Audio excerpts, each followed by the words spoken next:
उससे भी मर्डर किया जा सकता है। इस पिन से? हाँ, खून हो तो सकता है, अगर इस पर जहर लगाकर किसी को चुभा दिया जाए तो। नहीं नहीं, जहर वहर कुछ नहीं। सुधाकर के लिए तो ये पिन ही काफी है। क्या? देखिए मैं बताता हूं, मुझे बचपन से एक बीमारी है, खून की। सुधाकर को हेमोफीलिया है। इसका मतलब है अगर आपको चोट लग जाए तो खून बहता ही रहेगा, रुकेगा नहीं। जी हाँ एसीपी साहब, मेरा ब्लड क्लॉट नहीं होता, खून रुकता नहीं। घाव बड़ा हो या छोटा, एक बार खून बहना शुरू हुआ तो मेरा खून बहता ही रहता है, रुकता नहीं। आपको तो बहुत एहतियात से रहना पड़ता होगा। जी हाँ, सिर्फ इस दवा का सहारा है। ये दवा घाव में से बहते खून को थोड़ी ही देर में जमा देती है, क्लॉट कर देती है, खून रुक जाता है। भाई इसलिए तो दवा मैं हमेशा अपने पास रखता हूं। तो डॉक्टर ये बताओ, आज तुम यहाँ आए कैसे? मैं एक बहुत जरूरी काम से आया। इनकी बीवी जो है ओ डॉक्टर, तुम भी जरा सी बात का बतंगड़ बनाते हो। ऐसा कुछ होने वाला नहीं है, खामखा इनका वक्त भी ज़ाया कर रहे हो। इसका फैसला तुम एसीपी साहब पे छोड़ दो। अब ये बोलो, तुम बता दो या मैं कहूं? अच्छा मैं बताता हूं। एसीपी साहब, दरअसल 40 साल की उम्र तक मैं बैचलर रहा और मैंने ये फैसला किया था मैं कभी शादी नहीं करूंगा। अब आज से 4 साल पहले जब मैं 40 का था तो मैंने जब सुहासिनी को देखा तो एक अजीब सी कशिश महसूस हुई। लगा कि इससे शादी कर लूं। पहली बार लगा कि जिंदगी में किससे प्यार हुआ मुझे। 40 साल की उम्र में सठिया गया ये। सुहासिनी इससे 15 साल छोटी है। सठियाता आदमी 60 साल पे है, 40 में तो आदमी नॉटी होता है, क्यों? और फिर मैंने कोई जोर जबरदस्ती नहीं की थी, जो कुछ हुआ है राजी मंदी हुआ है। हाँ, उसके बाप को तुम्हारा पैसा लौटाना था ना, उसने सोचा चलो शादी हो जाने के बाद शायद वो पैसा लौटाना नहीं पड़ेगा, और बस उसके बाद इनकी शादी होगी। और अभी कुछ ही महीने पहले वो सुहासिनी के पिता की डेथ हो गई। बस उसके बाद से सारी मुसीबत शुरू हो गई। मुसीबत? एसीपी साहब ऐसी कोई बात नहीं है। पिता की मौत का सदमा लगा बेचारी को, बस जरा सी बात पे चिढ़ जाती है, झगड़ने लग पड़ती है और कई बार ऑफिस से लेट आती है, इतनी सी बात है। पिछले हफ्ते क्या हुआ वो तो बताओ। पिछले हफ्ते?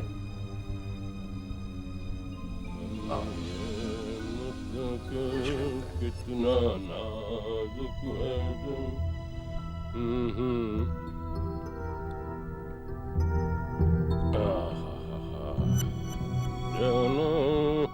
मुन्ना जी साहब। ओ मुन्ना जी साहब। भी क्या जी साहब लगा रखी है। एक सोडा लेके आ और वो खिड़की खोल दे सामने वाली। बहुत अच्छा साहब।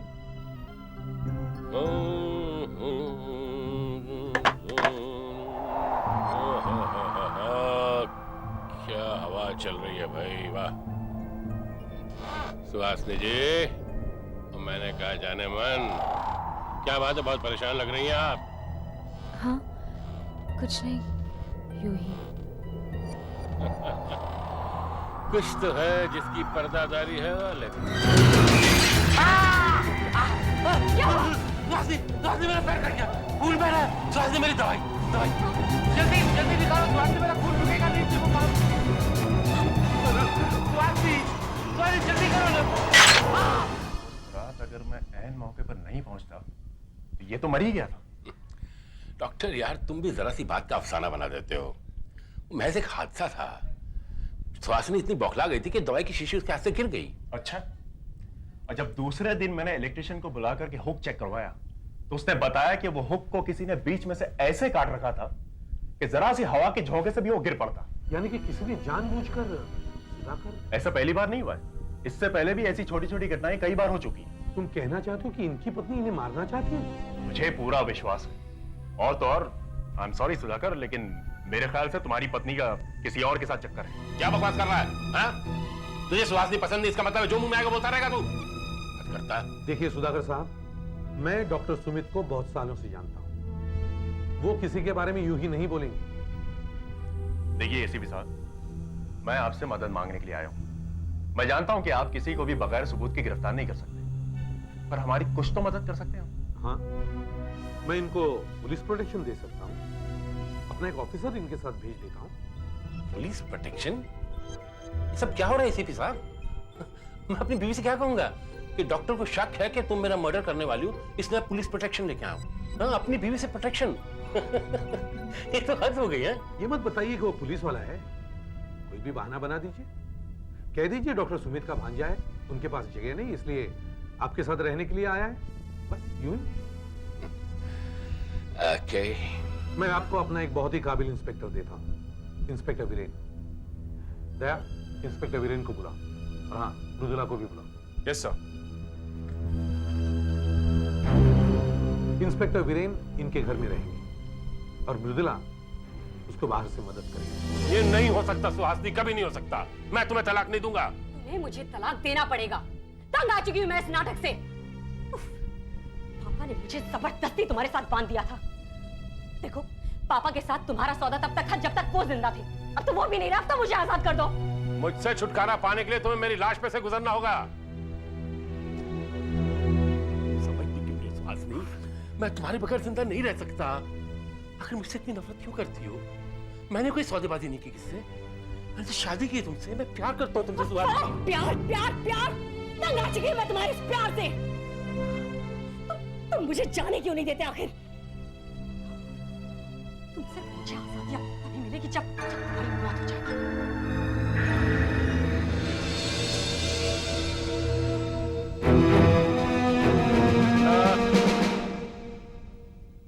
ओ ना,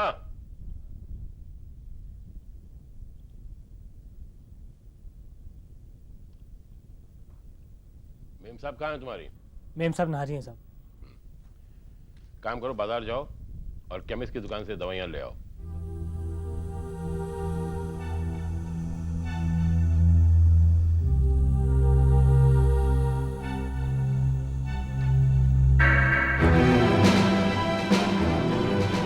काम करो, बाजार जाओ और केमिस्ट की दुकान से दवाइयां ले आओ।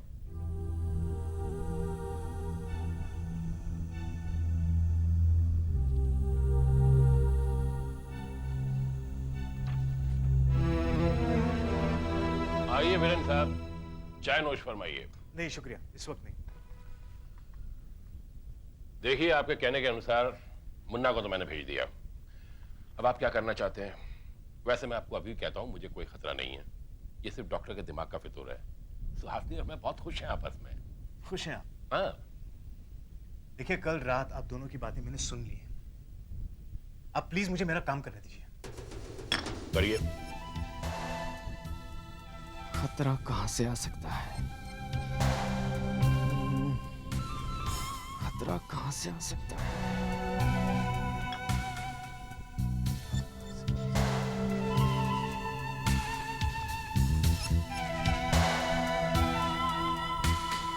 सुधाकर जी, इतने सोफे होने के बावजूद ये कुर्सी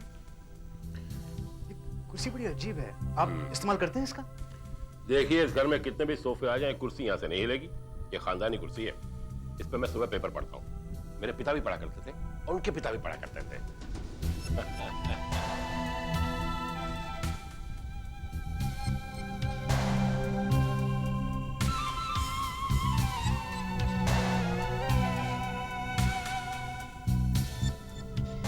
कुर्सी है अच्छी।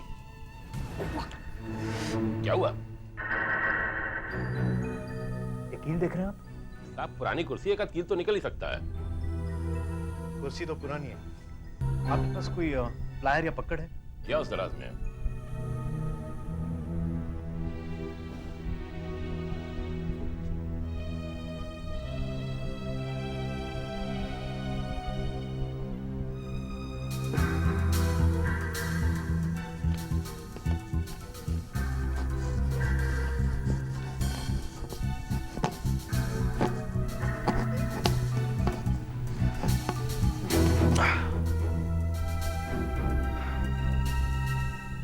ये देखिए, इस कील पर कोई जंग नहीं है क्योंकि ये कील नहीं है। किसी ने हाल ही में ये कील इस कुर्सी में लगाई है।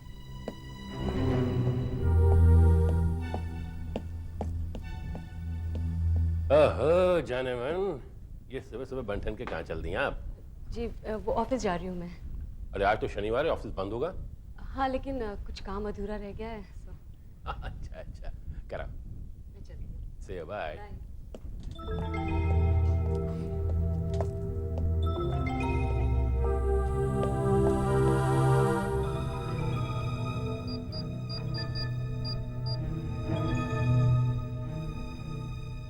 हेलो अब्दुल्ला, सुहासिनी जी अभी भी घर से बाहर निकली हैं। उनका पीछा करो, देखो वो कहाँ जाती है और किससे मिलती है। ओके? पुलिस वाले।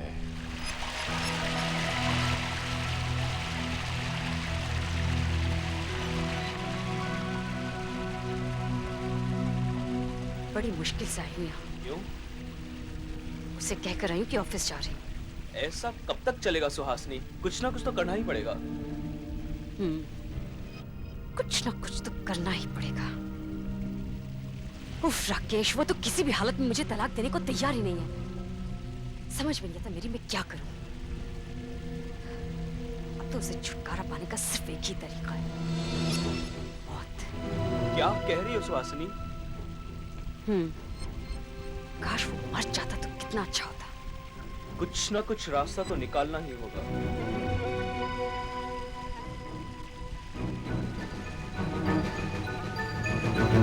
सर, गड़बड़ तो जरूर है। हम उसे गिरफ्तार करके पूछताछ नहीं कर सकते क्या? सिर्फ इस वजह से कि सुहासिनी सुधाकर से शादी करने के बाद खुश नहीं, या फिर उसका राकेश नाम के किसी आदमी के साथ चक्कर चल रहा है। इसका मतलब ये तो नहीं कि वो उसका खून करने वाली है। सर, जब तक वो कुछ करती नहीं तब तक हम लोग कुछ नहीं कर सकते। उसे तो अभी तक ये भी पता नहीं है कि हम उस पर नजर रखे हुए हैं। वीरेंद्र, तुम राकेश की पूरी जांच करो। वो कौन है, वो क्या करता है, वो सुहासिनी को कब से जानता है। हमें सुहासिनी को रंगे हाथों पकड़ना है।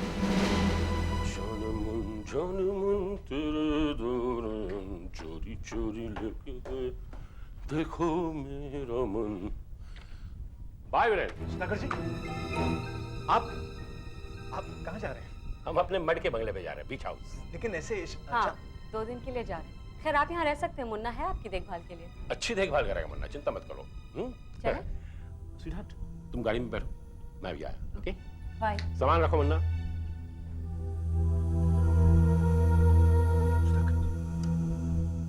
सब कुछ ठीक हो गया है। सुहासिनी ने कहा मुझे छोड़ के नहीं जाएगी। इसी खुशी में बीच हाउस जा रहे हैं। आपका दिमाग तो खराब ही हो गया सुधाकर जी। अब ऐसा कैसे कर सकते हैं? कम से कम मुझे पहले बताया तो होता। अरे आधे घंटे पहले तो सुहासिनी ने कहा कि चलो बाहर चलते हैं, और मैंने मान लिया। लेकिन अगर वहां जाके आपको कुछ हो गया तो? मैं काम करता हूँ, मैं चुपचाप आपके पीछे आता हूँ, किसी को कुछ पता नहीं चलेगा। तुम भी यार हद करते हो। एक मुद्दत बाद तो बीवी ने फरमाइश की कि चलो बीच हाउस चलते हैं, हमें अकेला छोड़ दो। She loves me. ठीक है ठीक है, आपने अपनी दवाई तो ली ना साथ में? या इतनी ले लिए कि मैं दुकान खोल सकता हूं। हालांकि मैं जानता हूं इनकी जरूरत नहीं पड़ेगी। माय वाइफ लव्स मी ना। अपना ख्याल रखें। पुलिस वाले पीछा छोड़ो।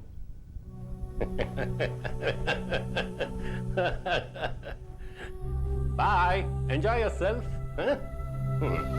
ये अच्छा नहीं हुआ वीरेंद्र, तुम्हें उन लोगों को अकेले जाने नहीं देना चाहिए था।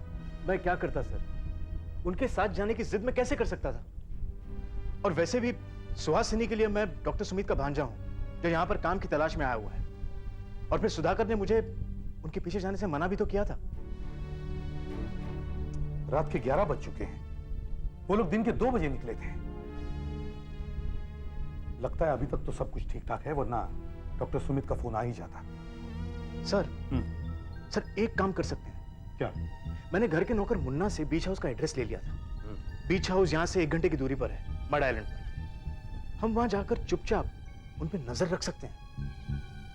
आइडिया अच्छा है, चलो वहीं करते हैं। Okay sir. हेलो, हाँ डॉक्टर सुमित बोलिए। क्या? माय गॉड, तुम एम्बुलेंस लेकर हॉस्पिटल पहुंच रहे हो? ठीक है, हम भी वहीं पहुंचते हैं। क्या कहा डॉक्टर सुमित? हमने बहुत देर कर दी वीरेंद्र। सुधाकर का बीच हाउस पर एक्सीडेंट हो गया है। हमें डॉक्टर सुमित के हॉस्पिटल पहुंचना है अभी। सुनो, डॉक्टर सुमित कहाँ है?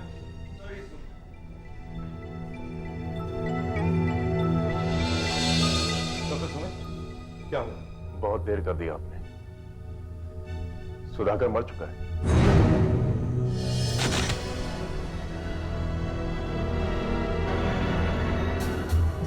मुझे फोन आया था, सुधाकर की आवाज से ऐसा लग रहा था उसकी हालत ठीक नहीं है।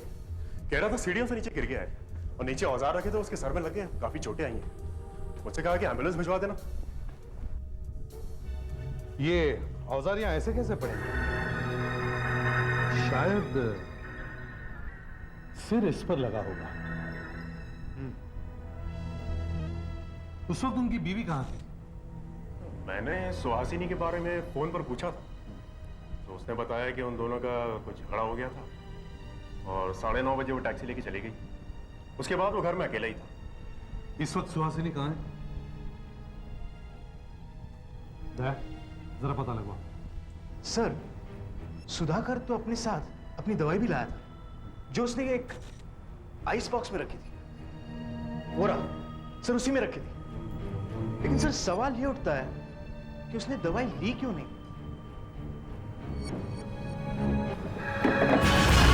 सर, ये तो खाली है, लेकिन कल दोपहर तो ये भरा हुआ था। तो फिर दवाइयां गई कहां? रुदला, तुम इधर उधर देखो, कहीं रखी हो। वीरेन, तुम ये सीढ़ियां चेक करो। Okay sir. सुमित, जब तुम एम्बुलेंस लेकर आए तब सुधाकर कहां था? यहाँ, वो यहाँ पर बेहोश पड़ा था, इसलिए मैंने फटाफट उसे एम्बुलेंस में डाला और हॉस्पिटल ले गया। सुधाकर ने तुम्हें फोन किया, इसके बाद शहर से तुम एम्बुलेंस लेकर आए और फिर उसे हॉस्पिटल ले गए। इस सब में काफी समय लग गया होगा, है ना? तुम्हारे ख्याल से सुधाकर कितनी देर तक बेहोश पड़ा रहा होगा? यही कोई 20-25 मिनट। सुधाकर गाड़ी चलाना जानता था ना? हाँ, क्यों? तो फिर वो खुद गाड़ी लेकर बाहर क्यों नहीं निकला? मेन रोड से उसे कोई ना कोई जरूर हॉस्पिटल पहुंचाना। उससे काफी समय भी बच जाता, शायद उसकी जान भी बच जाती। सर, आगे का टायर पंचर है।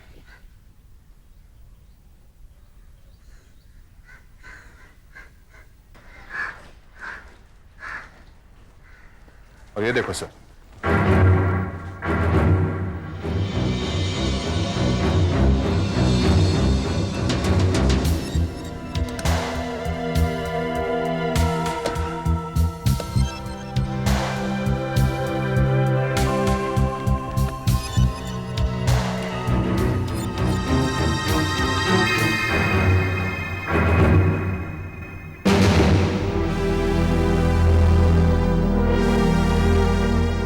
पंक्चर हुआ या किसी ने जानबूझकर?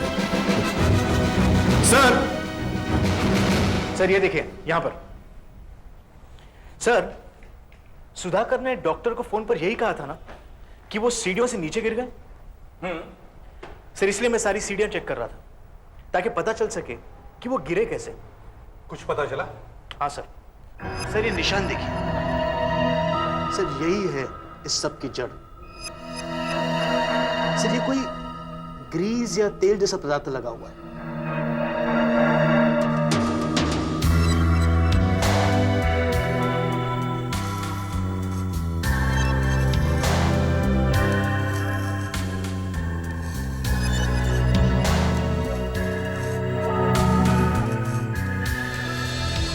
सर, सुधाकर इसी सीढ़ी से फिसलकर गिरा होगा। ये देखिए ऐसे।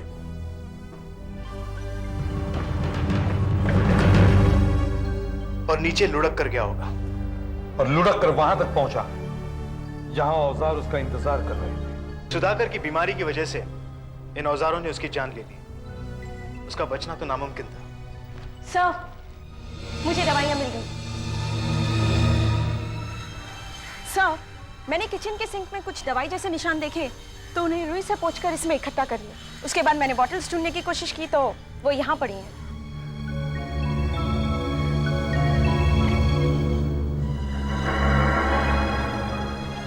किसी ने शायद ये दवाई की बोतलें किचन के सिंक में खाली कर दी और वो बोतलें यहां फेंक दी। किसी भी हालत में सुधाकर की बीवी सुहासिनी को ढूंढ कर लाओ।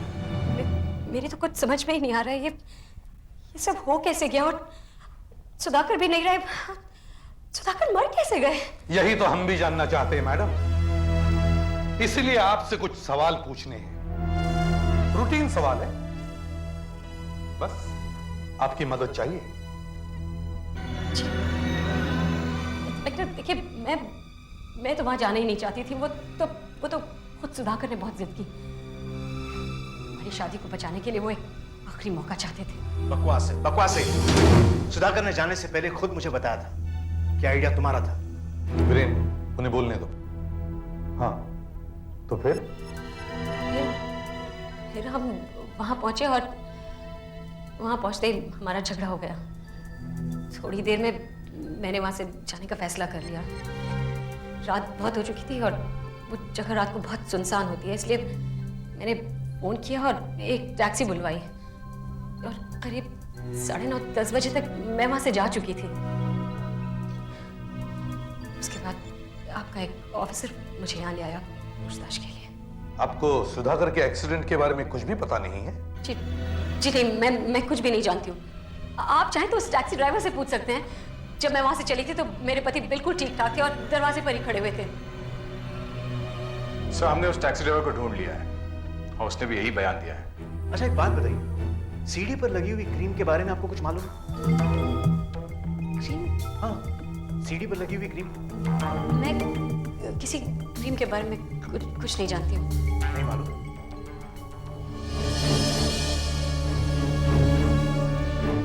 अच्छा, तो ये बताइए सुहासिनी जी कि आपके हस्बैंड की गाड़ी का टायर कैसे पंचर हो गया? हाँ, हो सकता है गाड़ी पंक्चर हो गई हो। रास्ता बहुत कच्चा है। लेकिन जब आप बीच हाउस पहुंचे तो आपकी गाड़ी ठीक ठाक थी। तो फिर खड़ी खड़ी गाड़ी का टायर कैसे पंक्चर हो गया? सर, मैं कैसे बोल सकती हूँ गाड़ी कैसे पंक्चर हो गई? I don't know anything. आपके हस्बैंड की दवाइयां कहाँ गई? हाँ, दवाइयाँ। वो तो आइस बॉक्स में थी। आइस बॉक्स में नहीं है तो देखिए, हो सकता है वो अपने साथ दवाइयां ले जाना ही भूल गए हो। कोई मरीज अपनी दवाइयां कैसे भूल सकता है सुहासिनी जी? अब बस ज्यादा भोली बनने की जरूरत नहीं है। जब आप दोनों घर से निकले थे तब वो दवाइयां आइस बॉक्स में थी, फिर वो अचानक गायब कैसे हो गई? किसी ने उन दवाइयों को किचन की सिंक में उंडेल दिया और फिर खाली बोतलें बाहर बागीचे में फेंक दी, है ना? ये देख रहे हैं आप लोग, इस रुई पर ये जो लिक्विड लगा हुआ है ना, ये वो लिक्विड है जो सुधाकर की रसोई से हमने पाया है। दरअसल उसकी रसोई के सिंक से हमें मिला है। और आप लोगों को सुनकर ताज्जुब होगा कि ये वो दवाई है जो सुधाकर अपना खून बहने से रोकने के लिए इस्तेमाल करता था। लगता है किसी ने इस दवाई की 4-5 बॉटल्स सिंक में खाली कर दी हैं। और कुछ पता चला? हाँ, एक और चीज दिखाता हूं आपको।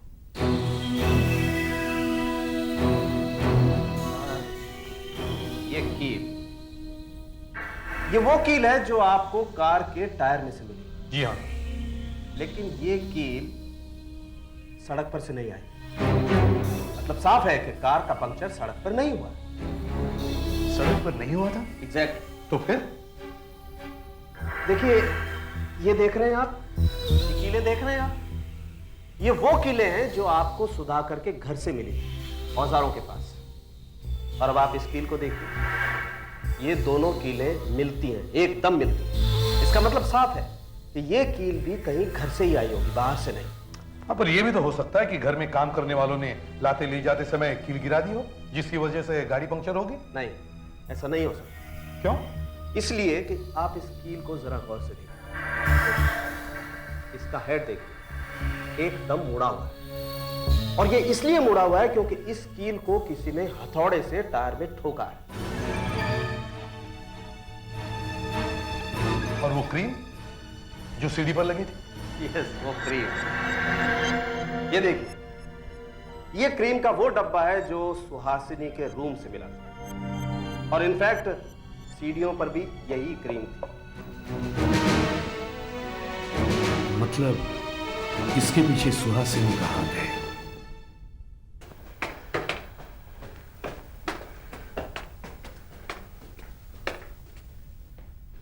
आखिर सब हो क्या रहा है? सुहासिनी जी, हमें शक है कि आपने ही अपने पति का खून किया है। क्या कह रहे हैं आप? बकवास!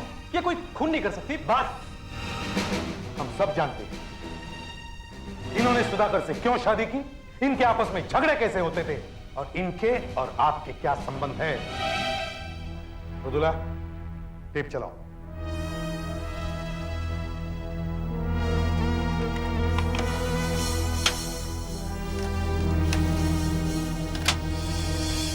बड़ी मुश्किल से आई हूँ यहाँ। क्यों? उसे कहकर आई कि ऑफिस जा रही हूँ। ऐसा कब तक चलेगा सुहासिनी? कुछ ना कुछ तो करना ही पड़ेगा। कुछ ना कुछ तो करना ही पड़ेगा।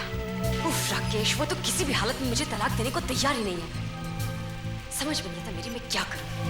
अब तो उसे छुटकारा पाने का सिर्फ एक ही तरीका है, मौत। हम तो सिर्फ बात कर रहे थे, हमारा उन्हें मारने का कोई इरादा नहीं था। अच्छा। सुहासिनी जी, आप ही सुधाकर को बीच हाउस ले गई और वहां सीढ़ी पर क्रीम लगा दी। लेकिन उससे पहले आपने उनकी कार का टायर पंक्चर कर दिया, यहां तक कि उनकी दवाई भी फेंक दी। उनके बचने का हर रास्ता बंद कर दिया था आपने। नहीं, मैंने उनका खून नहीं किया है।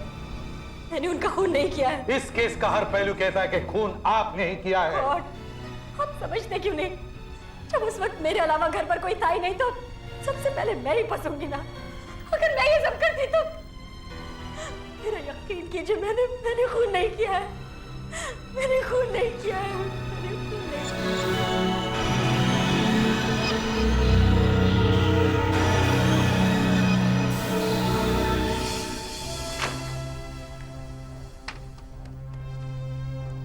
ऑटोप्सी रिपोर्ट कहती है कि खून के बहुत ज्यादा बह जाने की वजह से मौत हुई है। ये बात साफ जाहिर भी तो है। ये बात एकदम क्लियर है सर। क्यों? यूं ही केस तो बिल्कुल साफ है, फिर भी सोच रहा था हमसे कुछ रह तो नहीं गया। मन में कुछ खटक रहा है। जैसे कि चोट काफी गहरी है, मतलब वो काफी ऊपर से गिरा होगा। अपने आप फिसल कर गिरा कि किसी ने उसे पीछे से धक्का दिया। धक्का दिया? सर एक मिनट, ये तो नई चीज है। अगर किसी ने उसे पीछे से धक्का दिया, इसका मतलब है वो सीढ़ियां उतर रहा था। इसका मतलब है वो बेडरूम से नीचे आ रहा था। वो बेडरूम से नीचे आ रहा था, और अगर उसे किसी ने धक्का नहीं दिया तो फिर उसका सिर कैसे, और सीढ़ियों के साथ रेलिंग्स भी तो है, तो फिर उसने अपने आप को संभालने के लिए रेलिंग्स पकड़ने की कोशिश तो जरूर की होगी। कोशिश तो की होगी, लेकिन शायद उसे रेलिंग पकड़ने का मौका ही नहीं मिला होगा। मगर सीढ़ियां थोड़ी घूमी हुई है, तो फिर वो सीधा नीचे कैसे आया? कैसे कैसे कैसे? चलो बीच हाउस चलते हैं, वहीं इसका जवाब मिलेगा।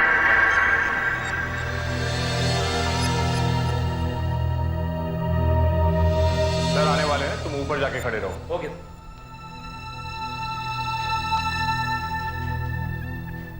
सुधाकर सीढ़ियों से उतर रहा था जब वो फिसल कर नीचे गिर गया।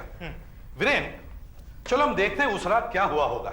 वीरेन, तुम यहां से फिसल कर दिखाओ जहां से सुधाकर गिरा होगा। Okay sir.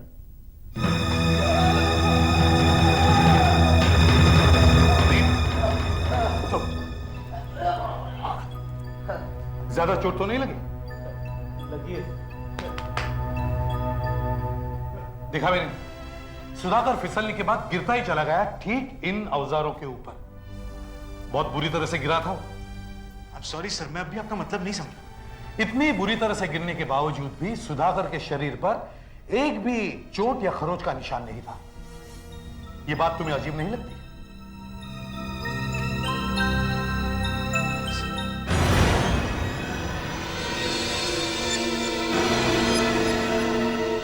यहां तो कोई चोट नहीं। यस जरा इन्हें पलटने में मेरी मदद करो।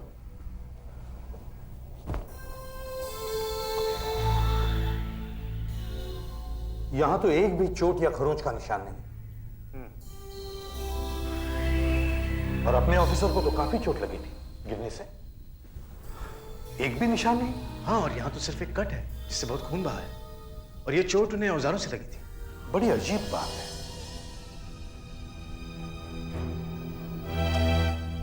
सुधाकर ने मौत के समय जो कुछ भी पहना था वो सब सामान कहाँ है? वो यही है, स्टोर्स में। वो सब लेकर आओ फोरेंसिक लैब में। नहीं साहब, मैंने बहुत कोशिश की कि सुधाकर के इन कपड़ों से, इन जूतों से कहीं क्रीम का कोई निशान मिले, बट आई एम सॉरी, कहीं से कोई निशान नहीं। सुहासिनी जी, हमें विश्वास हो गया कि आपने ये खून नहीं किया है। असली कातिल हमें मिल गया। कातिल मिल गया? जी हाँ। कौन है वो? क्या वो पकड़ा गया है? नहीं, पकड़ा तो नहीं गया, लेकिन जहां वो इस वक्त है वहां से वो भाग नहीं सकता। कातिल इस वक्त पुलिस के मुर्दा घर में है। आपके पति का खून खुद आपके पति ने ही किया है। उन्होंने आत्महत्या की है। आत्महत्या? हाँ, आत्महत्या, जिसे उसने बड़ी चालाकी से खून में बदल दिया। क्यों? आपको फंसाने के लिए। जलन के मारे उसने सोचा होगा कि अगर आप उसकी नहीं हो सकती तो किसी की भी नहीं हो सकती। उसे मालूम था वो मरने वाला है, और अगर मरते मरते वो आपको खून के जुर्म में फंसा देता है तो आप सड़ती रहती जिंदगी भर जेल में। और हमें शक इसलिए हुआ कि इतनी सीढ़ियों से गिरने के बाद भी उनके बदन पर एक भी खरोच नहीं आई। हाँ, क्योंकि अगर सुधाकर सीढ़ियों से गिरे होते तो जरा सी तो क्रीम उनके जूतों के नीचे लगनी चाहिए थी। मगर उनके जूतों के नीचे कुछ नहीं था, क्योंकि सुधाकर सीढ़ियों से गिरे ही नहीं थे। क्योंकि उन्हें मालूम था कि किसी भी हालत में आप उन्हें छोड़ने ही वाली है, और इसलिए उन्होंने प्लान बनाया। आपके जाने के बाद पहले उन्होंने कील से गाड़ी का टायर पंक्चर कर दिया।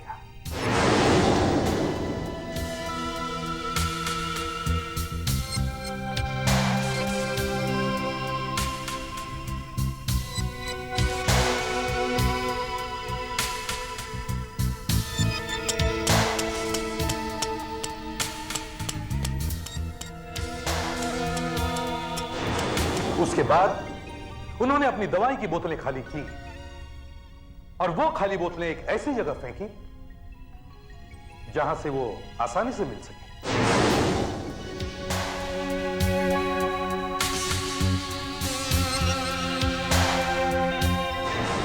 उसके बाद उन्होंने आपकी क्रीम सीढ़ी पर लगाई।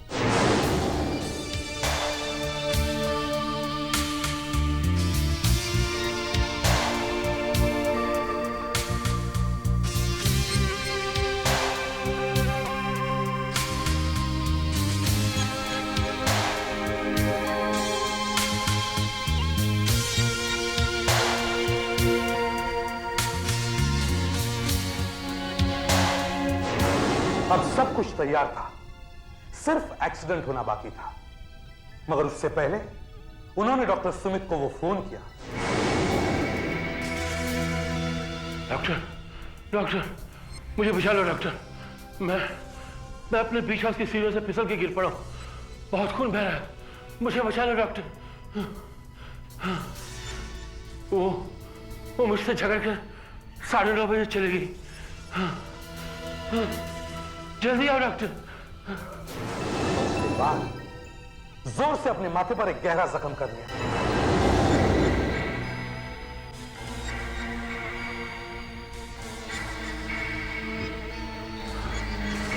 सुधाकर ने एक छोटी सी गलती कर ली। उसने सीढ़ी पे क्रीम तो लगा दी, लेकिन अपने जूतों पर लगाना भूल गए। एक जरा सी गलती। इस मासूम शीशी में एक ऐसा खतरनाक वायरस बंद है जिसके बारे में इंसान को आज तक कभी कुछ मालूम ही नहीं था।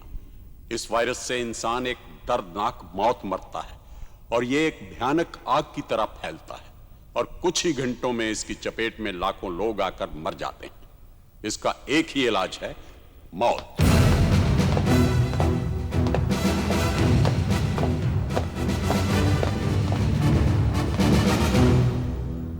डॉक्टर खुराना, क्या आप काफी देर से हमारा इंतजार कर रहे हैं?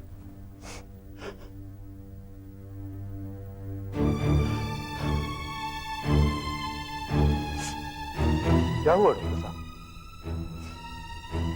कुछ नहीं। आज जब मैं यहां आ रहा था तो मैंने देखा सड़क पर सभी बहुत खुश हैं, बहुत खुश। आज शुक्रवार है और अगले 2 दिन छुट्टी है। सभी खुश थे। पर आप रो क्यों रहे हैं? इसलिए कि जितने खुश वो आज हैं शायद कल ना हो। कल ना हो? हाँ, शायद कल का दिन आए ही ना। हो सकता है कल सारा शहर मौत की नींद सो जाए। पर सब लोग मर क्यों जाएंगे? ऐसा क्या होने वाला है? आप तो जानते ही हैं कि मैं एक डॉक्टर हूं, ईरोस फार्मा में एक सीनियर वैज्ञानिक, ए साइंटिस्ट। ये ईरोस फार्मा तो दवाइयां बनाने वाली कंपनी है ना? जी, हम सिरॉक्सन जैसी मशहूर पेन किलर बनाते हैं जो एक जानी मानी दर्द कम करने वाली दवा है। इसके अलावा हमारे वैज्ञानिक तरह तरह की बीमारियों के इलाज की खोज करते रहते हैं। मगर अभी जो आपने कहा वो... हाँ, इस शहर का हर आदमी मरने वाला, सब मेरी गलती से। अगर मैं अपने लैब असिस्टेंट करण को नौकरी से न निकालता तो ऐसा हरगिज नहीं होता। सब मेरी वजह से। आपने मुझे बुलाया सर? आपने मुझे बुलाया? करण, ये सिरॉक्सिन के डब्बे अभी तक यहां क्यों पड़े हैं? इनकी डिलीवरी क्यों नहीं हुई? जबकि मार्केट में स्टॉक्स नहीं। सभी चिल्ला रहे हैं सिरॉक्सिन सिरॉक्सिन। आई एम सॉरी सर, गलती हो गई। बकवास बंद करो। मुझे तुम जैसे गैर जिम्मेदार लोगों से सख्त नफरत है। चले जाओ यहां से और कल से अपनी सूरत भी मत दिखाना। सर छोड़िए ना, रिलैक्स। क्या छोड़िए? 4 बार इसको पहले भी समझा चुका हूं। ये आपकी ड्यूटी समझता ही नहीं। सर आप शांत हो जाइए, जाने दीजिए ना sir, relax. I am sorry, जब भी कोई ड्यूटी से कोताही करता है तो मुझे बहुत गुस्सा आ जाता है। छोड़िए सर। सर ये बताइए कि आपने हमें यहाँ क्यों बुलाया? आप किसी नई खोज के बारे में बताने वाले थे ना? हाँ, आपको तो पता ही है कि अभी हाल ही में हमारे देश के एक हिस्से में जबरदस्त भूकंप आया था। मैं भी वहां गया था और मैंने वहां से फोटोग्राफ्स भी लाए। मैंने देखा कि कई जानें चली गई। इंसानों, गाय भैंसों के अलावा हजारों चूहे भी मारे गए। इसमें कौन सी नई बात है सर? जब भी कहीं भूकंप आता है तो सबसे पहले चूहे बाहर आते हैं और फिर पत्थरों के नीचे दबकर मर जाते हैं। आपकी बात सही है, मगर जब हमने उन चूहों की जांच की तो पता चला कि उनमें से कई चूहों पर कोई जख्म या चोट का निशान नहीं था। मतलब यह कि उन चूहों की मौत भूकंप की वजह से नहीं हुई, बल्कि उन चूहों को एक खतरनाक वायरस ने मारा था। वायरस? एक नया वायरस जो अपने शिकार को 1 घंटे के अंदर अंदर मार डालता है और जिसका कोई इलाज नहीं। लेकिन सर, आप लोगों पर इस वायरस का कोई असर क्यों नहीं हुआ? वो इसलिए कि हमने अपने बचाव के लिए खास किस्म के सूट पहन रखे थे। यह वायरस इतनी तेजी से फैलता है कि कोई भी मरीज अगर छींके या खांसे या किसी से हाथ मिलाए तो यह मौत बनकर दूसरे तक जा पहुंचता है। मैंने वहां कई दिन की रिसर्च के बाद बड़ी मुश्किल से उस वायरस को अलग किया और एक खाली शीशी में इसको बंद करके अच्छी तरह से सील कर दिया। अब ये बाहर नहीं निकल सकता। आइए मैं दिखाता हूं। आइए सब लोग।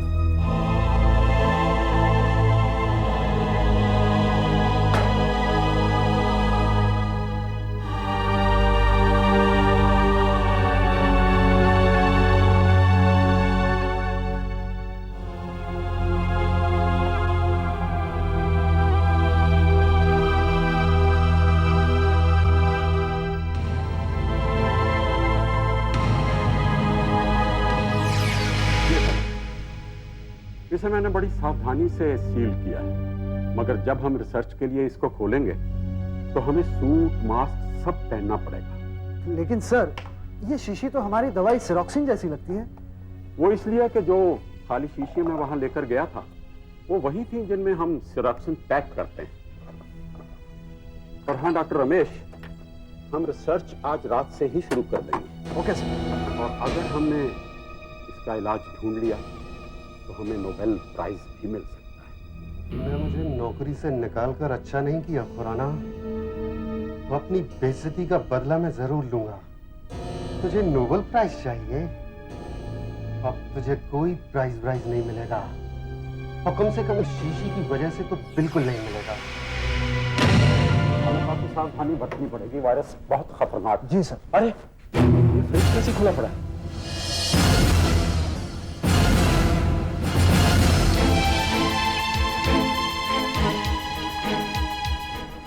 अरे ये तो खाली है।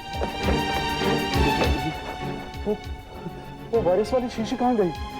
सर कहाँ जा सकती है? चाबी तो सिर्फ आपके पास है। एक चाबी करण के पास भी रहती है। मैंने आज ही उसे नौकरी से निकाला। यह हरकत उसी की हो सकती है।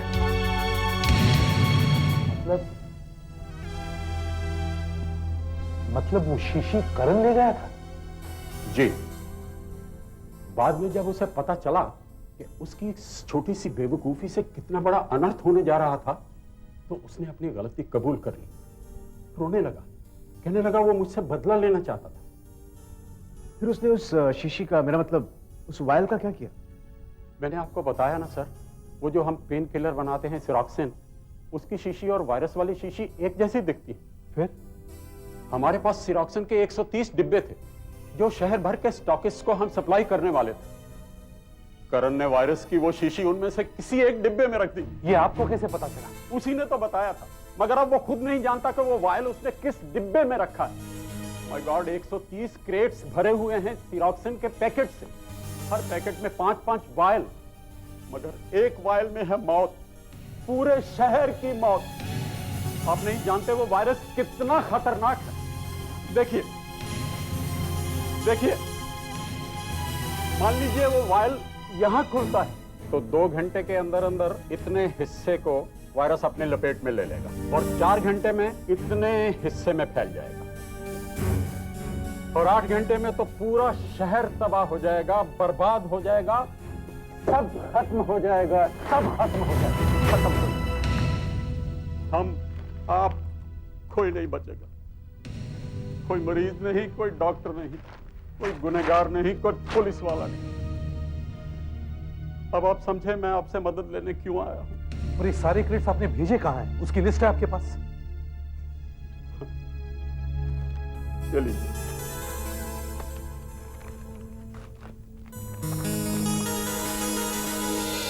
देखिए, सिरोक्सिन बहुत स्ट्रांग और महंगी दवाई है और गिने चुने स्टॉकिस्ट को ही भेजी जाती है, और वहां से डिस्ट्रीब्यूटर उठाकर रिटेलर्स को, मेरा मतलब है केमिस्ट शॉप तक पहुंचाते हैं। हमने कोशिश करके 70 बॉक्सेस तो वापस मंगवा लिए हैं, लेकिन काफी दुकानदार दुकानें बंद करके जा चुके हैं और उन्हें ढूंढना हमारे बस में नहीं है। आप प्लीज अपने आदमी चारों तरफ फैलाइए और ढूंढिए उन दुकानदारों को, खुलवाइए उनकी दुकानें और बचे हुए बॉक्सेस वापस मंगवाइए। और देखिए वो वायरस वाला वायल कहां है। ठीक है वीरेन। Yes sir. अपने सारे ऑफिसर्स को अलर्ट कर दो, हमें जल्दी से जल्दी उन 60 के 60 डब्बों का पता लगाना है। Yes sir. लेकिन डॉक्टर साहब, उस वायरस वाली वायल को हम पहचानेंगे कैसे? सर, मैंने उस पर एक निशान बनाया हुआ है वायरस का। निशान? ऐसा देखिए।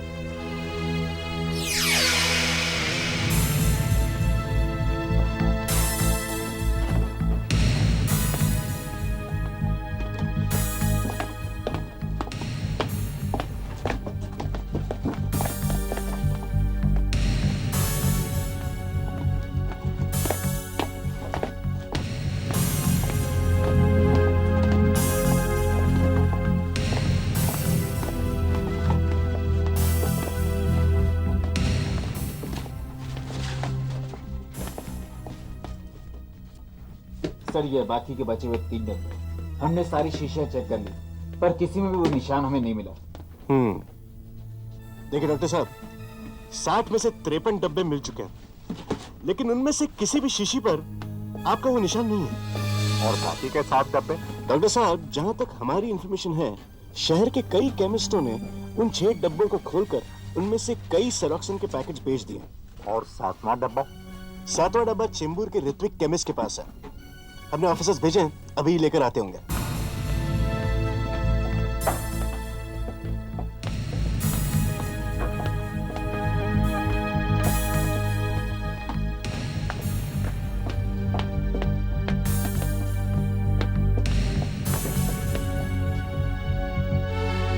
ये क्या हो रहा है?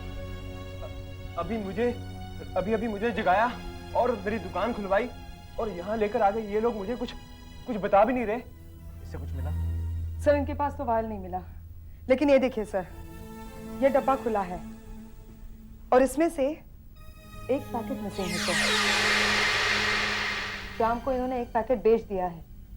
मेरे ख्याल से सर वायरस वाली वो शीशी उसी में होगी। सिरोक्सिन का ये डब्बा आज शाम को मेरी दुकान पर आया था और उसके बाद एक कस्टमर एक पैकेट लेकर गया। आप चाहे तो ये बिल बुक देख सकते हैं।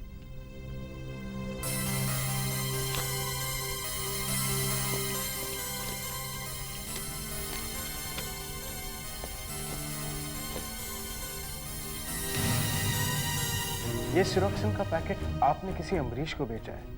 क्या ये आपका रेगुलर कस्टमर है? अब मेरा मतलब है, क्या ये अक्सर आपकी दुकान पर आता रहता है?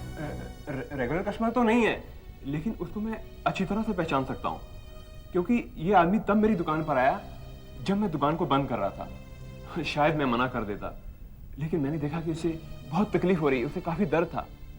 लेकिन सर, वो आदमी बहुत खतरनाक दिख रहा था और उसके चेहरे पर घाव का निशान था, ऐसे। चेहरे पर घाव का निशान? अच्छा, एक बात बताइए, ये डॉक्टर मुरली कौन है और कहाँ रहते हैं? डॉक्टर मुरली का दवाखाना तो मेरी दुकान के पास ही है और उनका घर भी वहीं पर है। मैं अभी बता सकता हूँ आपको। डॉक्टर मुरली?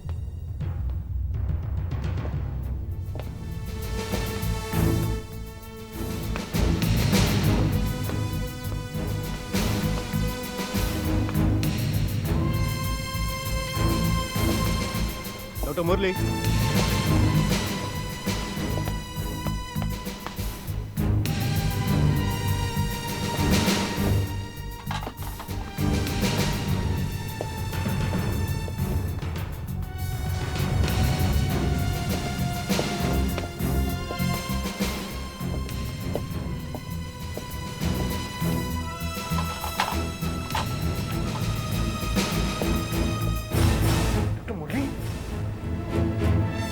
माइकल, सुधाकर।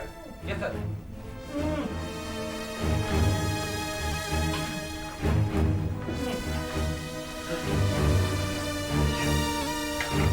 हम सीआईडी हैं।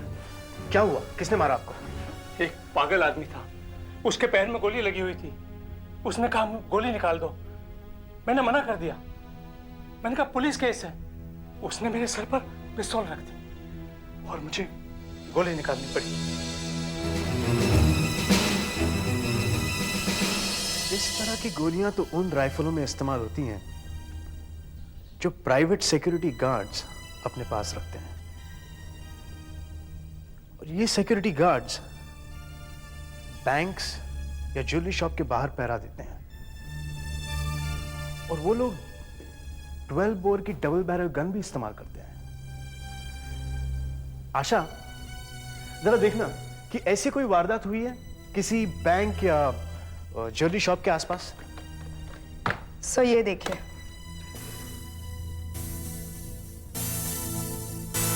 कल रात एक सुनार की दुकान में मैनेजर को रिवॉल्वर की दाग दिखाकर एक आदमी ने उसका ब्रीफकेस छीन लिया। उसमें 3 लाख रुपए थे। उस ज्वेलरी स्टोर के गार्ड ने उस चोर पर गोली चलाई जो उसके पैर में लगी।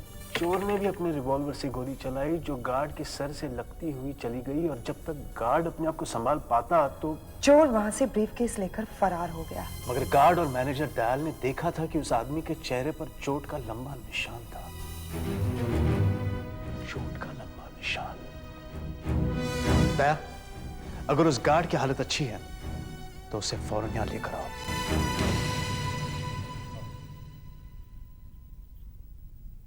साहब, मेरी गोली उसके पैर में लगी थी, मैं उसे पकड़ भी सकता था, लेकिन उसने मुझ पर ऐन वक्त पर गोली चला दी और मैं बेहोश हो गया। लेकिन साहब, वो बहुत एकदम पागल आदमी था। वो ऐसे ही भाग गया, ना गाड़ी ना कुछ, लेकिन बहुत खतरनाक आदमी था साहब। वो बहुत डेंजर आदमी था। सर, ये वारदात परसों बृहस्पतिवार को हुई। वो डॉक्टर के पास गया कल रात यानी शुक्रवार को। वहां पर उसने अपने पैर से गोली निकलवाई, डॉक्टर को बांधा और उसके बाद इसने ये दवाई खरीदी, सेरोक्सिन। मतलब 24 घंटों तक वो कहीं छुप कर बैठा रहा और जब दर्द बर्दाश्त से बाहर हो गया होगा तब वो निकला होगा और सीधे डॉक्टर के पास गया होगा। गोली निकलने के बाद भी तो दर्द होता है। डॉक्टर खुराना, सेरोक्सिन का असर कितनी देर तक रहता है? देखिए, सेरोक्सिन को सीधा चोट पर लगाया जाता है और उसका असर यही कोई 6 घंटे तक रहता है, ज्यादा से ज्यादा 7 घंटे। उसने सेरोक्सिन कल रात को खरीदी थी, तो एक शीशी तो उसने उसी समय लगा ली होगी और दूसरी 1-2 घंटे पहले। और अगर उसने कहीं वो वायरस वाली शीशी खोलकर लगा ली होगी तो अब तक तो वो इंफेक्शन से मर चुका होगा और जो कोई उसके आसपास आया होगा वो भी। और अगर ऐसा हुआ है तो हम सब भी अपनी मौत का इंतजार करने के अलावा कुछ नहीं कर सकते।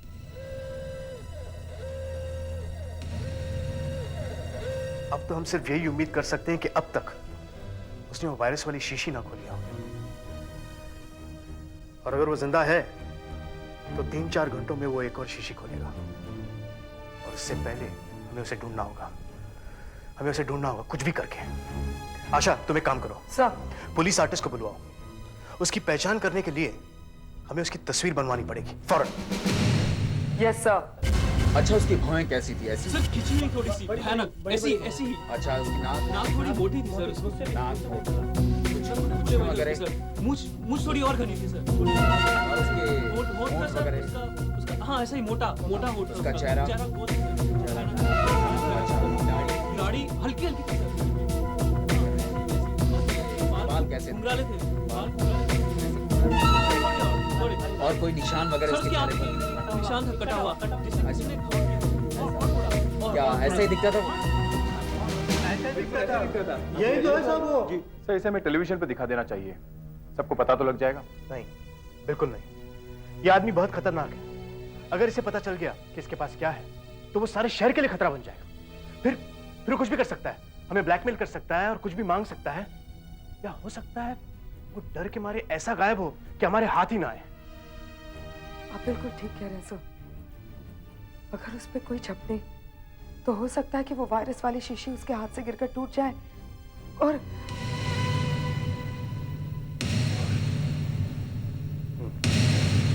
आशा, तुम ऐसा करो, सभी पुलिस स्टेशन और हमारे सब खबरियों तक ये तस्वीर पहुंचा दो।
तस्वीर वस्वीर नहीं लेनी है मुझे, जा तो। ये भी नहीं, ये तो चाहिए ना, ये भी नहीं चाहिए। वो कौन? आजा। कौन कौन है तू? प्यार से मुझे घड़ियाल कहते हैं और नफरत से घड़ियाल खबरी।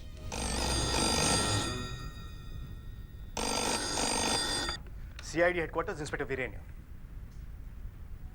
क्या? अच्छा ठीक है, हम अभी पहुंच रहे हैं, लेकिन हमारे आने तक किसी को भी कमरे में घुसने मत देना, ठीक है?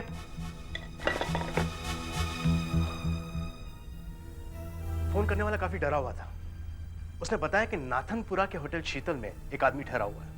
वो आदमी लंगड़ा है और उसके चेहरे पर एक घाव का निशान भी है। तो हो ना हो यही हमारा आदमी।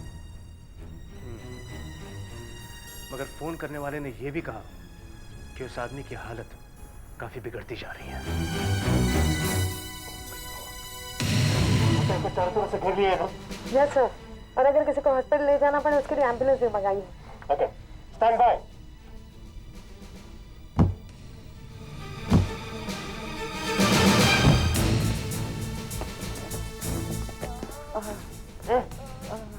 पलट। समझो। हे।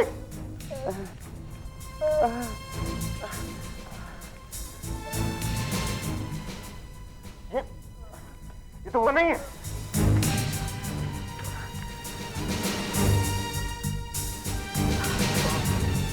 वो चोट के निशान वाला आदमी का?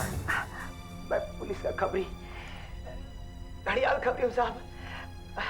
वो मुझे धोखा देकर भाग गया। मैं उसके पैर में दवाई लगाने को झुका ही था कि उसने मेरे सिर पर पिस्तौल दे मारी। लेकिन वो गया कहाँ? मुझे कुछ नहीं मालूम साहब। इतनी जोरों से मेरे सिर पर मारा। मुझे सिर्फ इतना याद है कि उसे फोन उठाते हुए देखा, उसके बाद मैं बेहोश हो गया। फोन? चलो टेलीफोन ऑपरेटर से बात करते हैं। जो आदमी रूम में था उसने कम से कम 15 बार मुझसे ये नंबर मांगा था। क्या नंबर था?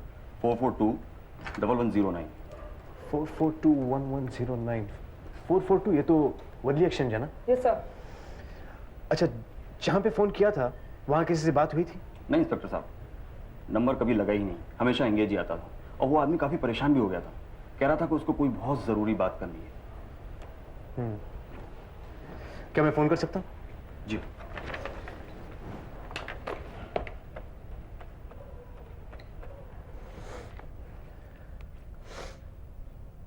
Hello, telephone exchange. कौन? शर्मा? मैं सीआईडी ऑफिसर वीरेन बोल रहा हूँ। हाँ, अच्छा यार, एक काम करेगा, मुझे एक टेलीफोन नंबर का एड्रेस चाहिए था। हाँ, नंबर है 442-1109। 1109। हाँ, मैं होल्ड करता हूँ।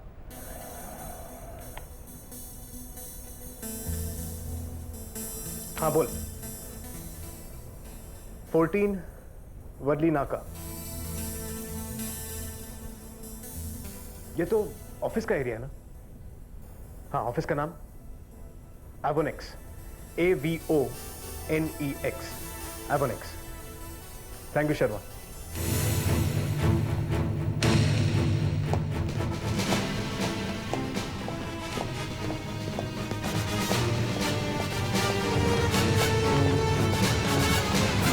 तो ये क्या बात है? किस चीज का ऑफिस है ये? क्या होता है यहाँ पर? हम लोग लोकल दफ्तरों में सेक्रेटरीज देते हैं, लेकिन आप लोग कौन है? सीआईडी। सीआईडी? जी हाँ, एक आदमी सुबह से बार बार आपके यहाँ ऑफिस पर फोन कर रहा है।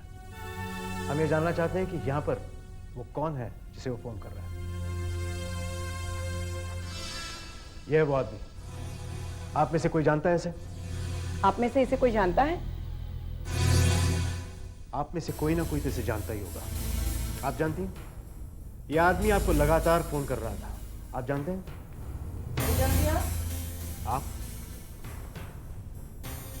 आप जानती हैं? नहीं जानती? ध्यान से देखो। नहीं जानती इसको?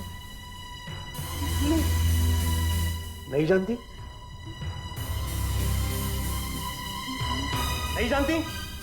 नहीं, मैं इस आदमी को नहीं जानती।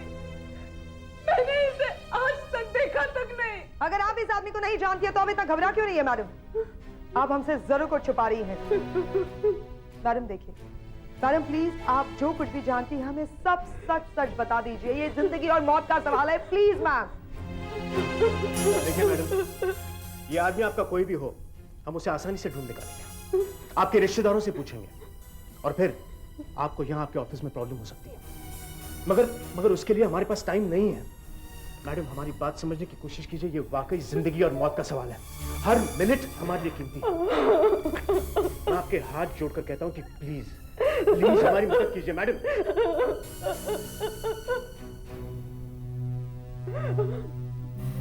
आप लोग प्लीज जरा बाहर जा सकते हैं? दया।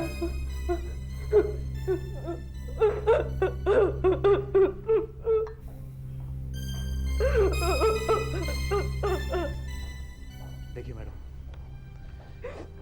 हम इससे कोई नुकसान नहीं पहुंचाएंगे, पर अगर आप हमारी मदद नहीं करेंगी तो हजारों लाखों मौतों की जिम्मेदार आप होंगी। इसलिए मैं कह रहा हूं कि प्लीज प्लीज हमारी मदद कीजिए और हमें बताइए कि ये आदमी कौन है। ये मेरा भाई है, जीवा।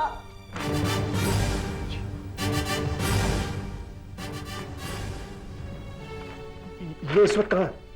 वो 3 दिन से गायब है। मुझे बहुत डर लग रहा है। आपके भाई ने 2 दिन पहले डाका डाला है। ये सब मेरी गलती है। क्यों मैंने उसे मयूर के लिए बुरा भला कहा? मयूर? मयूर मेरा बेटा है, सिर्फ 8 साल का है, लेकिन पिछले हफ्ते डॉक्टरों ने बताया कि उसे कैंसर है। उसके ऑपरेशन के लिए 1 लाख रुपयों की जरूरत है। इसीलिए उसने डाका डाला है। अब इन तक पैसे पहुंचाने की कोशिश वो जरूर करेगा। इनकी मदद से हम उसे पकड़ सकते हैं। नहीं, मैं अपने भाई को नहीं पकड़वाऊंगी। मैडम समझने की कोशिश कीजिए। अनजाने में जीवा के हाथ एक बहुत खतरनाक चीज लग गई है। एक ऐसा जहर जो इतना भयंकर है कि वो जीवा को ही नहीं बल्कि सैकड़ों हजारों लोगों को खत्म कर देगा। अगर आप हमारी मदद करें तो शायद आपका भाई नहीं, इस शहर का हर आदमी बच सकता है। प्लीज प्लीज हमारी मदद कीजिए, प्लीज।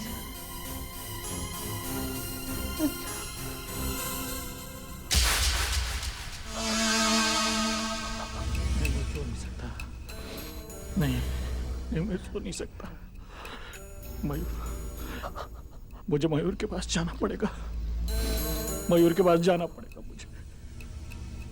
ये पैसे मुझे उसके ऑपरेशन के लिए पहुंचाने पड़ेंगे।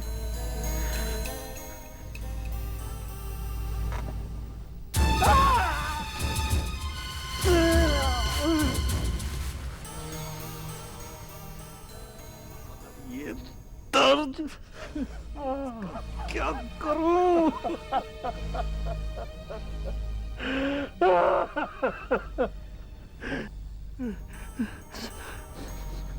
दवाई लगानी पड़ेगी।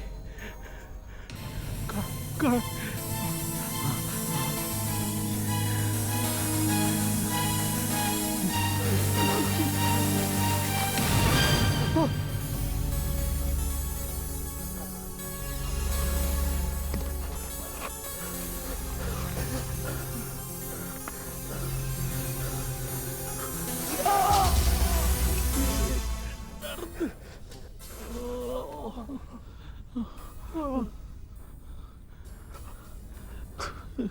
दो ही बची हैं, लगानी तो पड़ेंगी। मयूर, बेटा तुम बाहर क्यों आ गए? तुम्हें डॉक्टर साहब ने लेटने के लिए कहा है ना? इंस्पेक्टर साहब, मैं अंदर जा सकती हूँ? हाँ, जाइए। चलो चलो अंदर लेट जाओ। घर को चारों तरफ से घेर लो। अपने चश्मे और मास्क तैयार रखो, शायद पहनने पड़े। और ध्यान रहे, उसे हमें सिर्फ पकड़ना है, कोई गोली नहीं चलाएगा।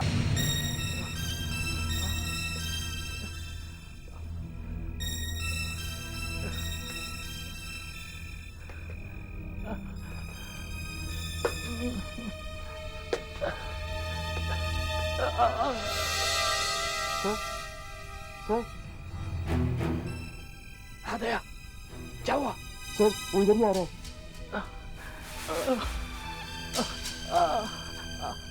सर उसके एक हाथ में बैग है और दूसरे हाथ में रिवॉल्वर।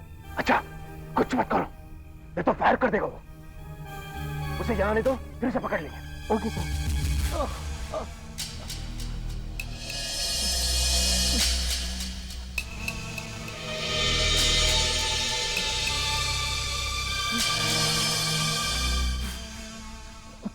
कुछ गड़बड़ है। भाग जीवा, जीवा भाग। अच्छा वो जा रहा है।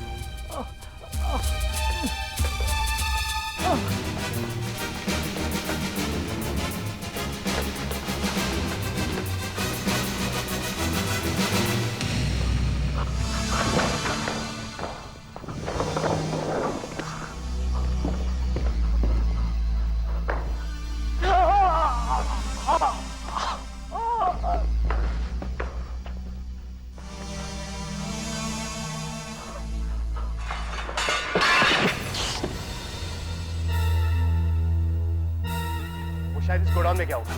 कम ऑन, रोना से कहना कि गोडाउन में आए।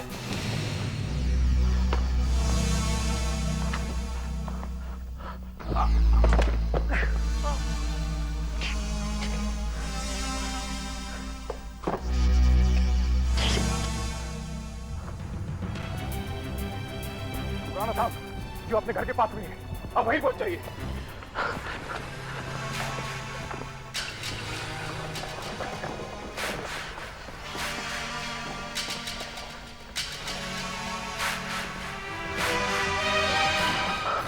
जीवा,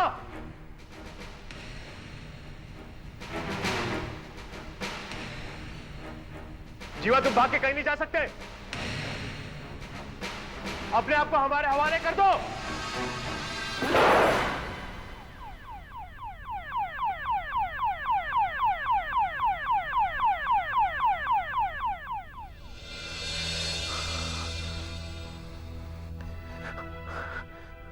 एक मिनट, हम गोली नहीं चला सकते, कहीं उस शीशी को लग गई तो।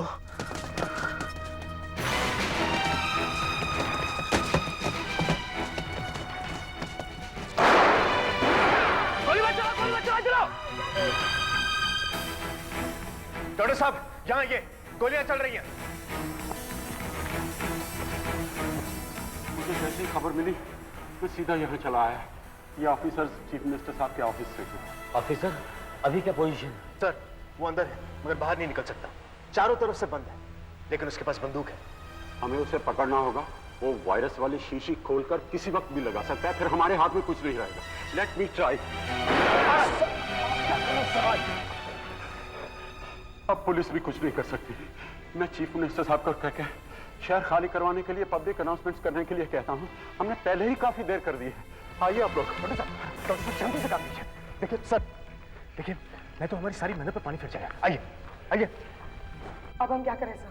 अगर हम आगे जाते हैं तो वो गोली चला देगा, और अगर हम गोली चलाते हैं तो वो शीशी टूटने का खतरा है। हाँ मगर कोई ना कोई रास्ता तो निकालना ही पड़ेगा। आशा तुम एक काम करो, इस पूरे एरिया को सील कर दो और एम्बुलेंस भी मंगवा लो, क्योंकि अगर उसने वो दवाई लगा ली है तो उसे एम्बुलेंस में बंद करके सील कर देंगे ताकि इंफेक्शन यहां से बाहर नहीं फैलेगा।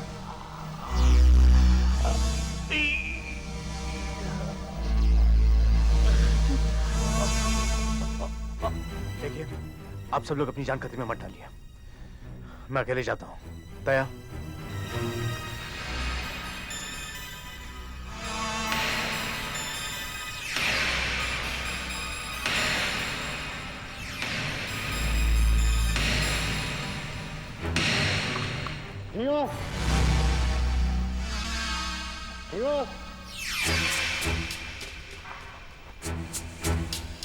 मैं सुनाई रहा, मैं आ रहा हूँ।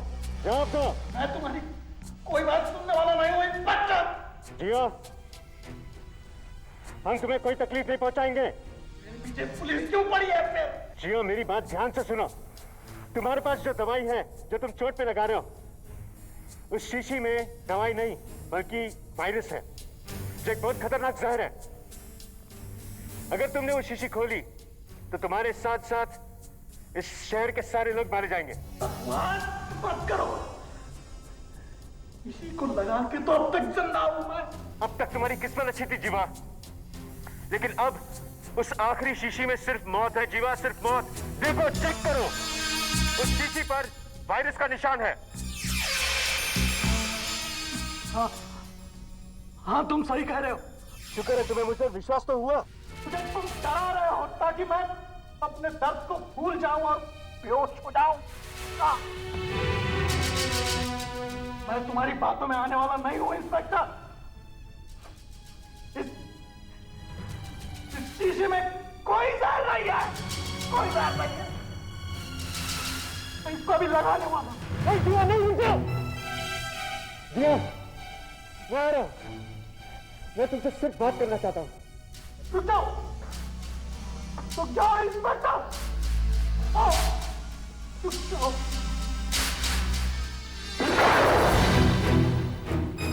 जिया, ये मैं गन मेरी फेंक रहा हूं। ये देखो, मैंने फेंक दी। एक नियत से आदमी पे गोली चलाओगे? नहीं जीवा। आगे मत बढ़ना इंस्पेक्टर, आगे मत बढ़ना। जीवा, मेरी तरफ देखो जीवा। तुम्हें क्या लगता है ये मास्क के दस्ताने मैंने क्यों पहन रखे हैं? सिर्फ उस शीशे से बचने के लिए, क्योंकि उस शीशे में वायरस है जीवा। मैंने अब तक ये दवाई लगा लेनी चाहिए थी। देखो, अब मैं ये करने जा रहा हूं, अब मैं इसको लगाने जा रहा हूं। तुम हमें साथ में मत, तुम यही चाहते हो ना? ओके।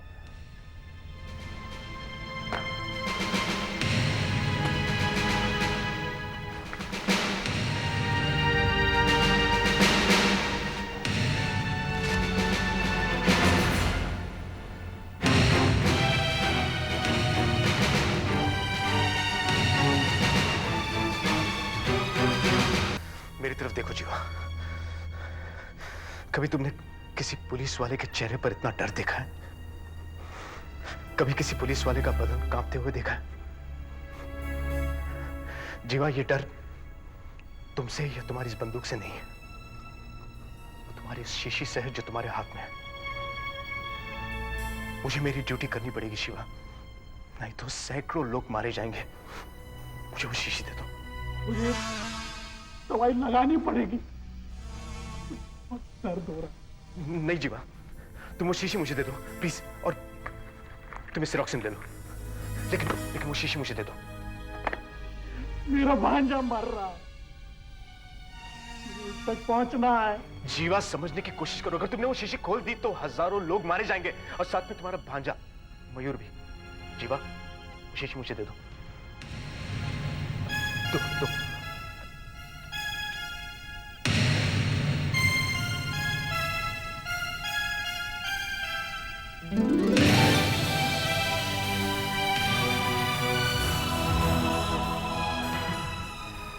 जीवा, तुमने सबकी जान बचा ली। तुम नहीं जानते तुम्हारे पास क्या था। तुम्हें सजा तो काटनी ही पड़ेगी जीवा, पर मैं वादा करता हूं कि तुम्हारे भांजे का इलाज शहर के सबसे अच्छे अस्पताल में करवाऊंगा। इस तरह के और भी एपिसोड देखने के लिए हमारे चैनल को सब्सक्राइब करें और बेल आइकन दबाना ना भूलें।